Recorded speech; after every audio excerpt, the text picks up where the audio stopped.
जय श्री श्याम सभी श्याम प्रेमियों को। आज सुना रही हूँ आपको सठ तिला एकादशी की व्रत कथा।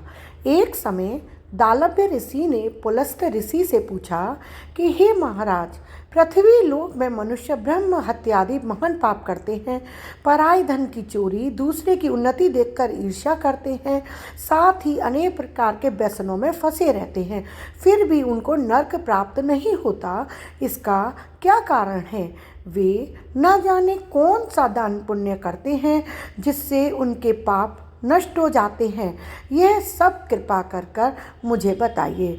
पुलस्त मुनि कहने लगे, हे महाभाग, आपने मुझसे अत्यंत गंभीर प्रश्न पूछा है। इससे संसार के जीवों का अत्यंत भला होगा। इस भेद को ब्रह्मा, विष्णु, रुद्र तथा इंद्र आदि भी नहीं जानते, परंतु मैं आपको यह गुप्त तत्व अवश्य बताऊंगा। उन्होंने कहा कि माघ मास लगते ही मनुष्य को स्नान आदि करके शुद्ध रहना चाहिए। इंद्रियों को वश में कर काम, क्रोध, लोभ, मोह, अहंकार, ईर्ष्या तथा द्वेष आदि को त्याग कर भगवान का स्मरण करना चाहिए। पुष्य नक्षत्र में गोबर, कपास, तिल मिलाकर उनके कंडे बनाने चाहिए। उन कंडों से 108 बार हवन करना चाहिए।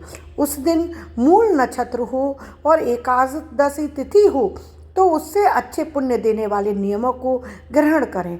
स्नान आदि नित्य क्रिया से निवृत्त होकर सब देवताओं के देव श्री भगवान का पूजन करें और एकादशी का व्रत धारण करें। रात को जागरण करना चाहिए। उसके दूसरे दिन धूप, दीप, नैवेद्य आदि से भगवान का पूजन करके खिचड़ी का भोग लगाएं। तत्पश्चात पेठा, नारियल, सीताफल या सुपारी का अर्घ्य देकर स्तुति करनी चाहिए। हे भगवान, आप दीनों को शरण देने वाले हैं, इस संसार सागर में फंसे हुओं का उद्धार करने वाले हैं। हे पुंडरीकाक्ष, हे विश्वभावन, हे सुब्रमण्यम, हे पूर्वज, हे जगतपते, आप लक्ष्मी जी सहित इस तुच्छ अर्घ्य को ग्रहण करें। इसके पश्चात जल से भरा घड़ा ब्राह्मण को दान करें तथा ब्राह्मण को श्यामा गौ और तिल पात्र देना भी अति उत्तम माना गया है। तिल स्नान और भोजन दोनों ही श्रेष्ठ हैं। इस प्रकार जो मनुष्य जितने तिलों का दान करता है उतने ही 1000 वर्ष स्वर्ग में वास करता है। तिल का स्नान, तिल का उबटन, तिल का हवन, तिल का तर्पण, तिल का भोजन और तिल का दान, ये तिल के 6 प्रकार हैं। इनके प्रयोग के कारण यह सठ तिला एकादशी कहलाती है। इस व्रत के करने से अनेक प्रकार के पाप नष्ट हो जाते हैं। इतना कहकर पुलस्त ऋषि कहने लगे कि अब मैं तुमसे इस एकादशी की कथा कहता हूँ। एक समय नारद जी ने भगवान श्री विष्णु से यही प्रश्न किया था और भगवान ने जो सठ तिला एकादशी का महात्मा नारद जी से कहा सो मैं तुमसे कहता हूँ। भगवान ने नारद जी से कहा कि हे नारद, मैं तुमसे सत्य घटना कहता हूँ, ध्यान पूर्वक सुनो। बहुत पहले मृत्यु लोक में एक ब्राह्मणी रहती थी। वह सदा व्रत उपवास किया करती थी। एक बार वह 1 मास तक उपवास करती रही। इससे उसका शरीर बहुत कमजोर हो गया। वह अत्यंत बुद्धिमान थी। फिर उसने कभी भी देवताओं तथा ब्राह्मणों के निमित्त अन्नादि का दान नहीं किया। मैंने चिंतन किया, इस ब्राह्मणी ने उपवास आदि से अपना शरीर तो पवित्र कर लिया तथा इसको वैकुंठ लोक भी प्राप्त हो जाएगा, किंतु इसने कभी अन्न का दान नहीं किया है। अन्न के बिना जीव की तृप्ति होना कठिन है। ऐसा चिंतन कर मैं मृत्यु लोक में गया और उस ब्राह्मणी से अन्न की भिक्षा मांगी। इस पर उस ब्राह्मणी ने कहा कि हे योगीराज, आप यहाँ किस लिए पधारे हैं? मैंने कहा मुझे भिक्षा चाहिए। इस पर उसने मुझे एक मिट्टी का पिंड दे दिया। मैं उस पिंड को लेकर स्वर्ग लौट आया। कुछ समय व्यतीत हो जाने पर वह ब्राह्मणी शरीर त्याग कर स्वर्ग आई। मिट्टी के पिंड के प्रभाव से उसे उस जगह एक आम का वृक्ष सहित घर मिला, किंतु उसने उस घर को अन्य वस्तुओं से खाली पाया।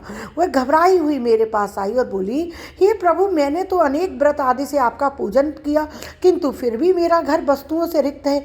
इसका क्या कारण है? मैंने कहा, तुम अपने घर जाओ और जब देव स्त्रियां तुम्हें देखने आए तब तुम उनसे 60 तिला एकादशी व्रत का महात्म और उसका विधान पूछना। जब तक वह ना बताएं तब तक द्वार नहीं खोलना।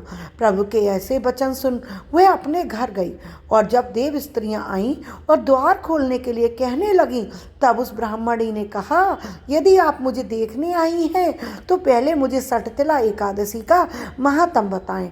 तब उनमें से एक देव स्त्री ने कहा, यदि तुम्हारी यही इच्छा है तो ध्यान पूर्वक श्रवण करो। मैं तुमसे एकादशी व्रत और उसका महात्म विधान सहित कहती हूँ, जो कि उसका महात्म बहुत ही पुण्यकारी है। जब उस देव स्त्री ने 60 तिला एकादशी का महात्म सुना दिया तब उस ब्राह्मणी ने द्वार खोल दिया। देव स्त्रियों ने ब्राह्मणी को सब स्त्रियों से अलग पाया। उस ब्राह्मणी ने भी देव स्त्रियों के कहे अनुसार 60 तिला एकादशी का उपवास किया और उसके प्रभाव से उसका घर धन धान्य से भर गया।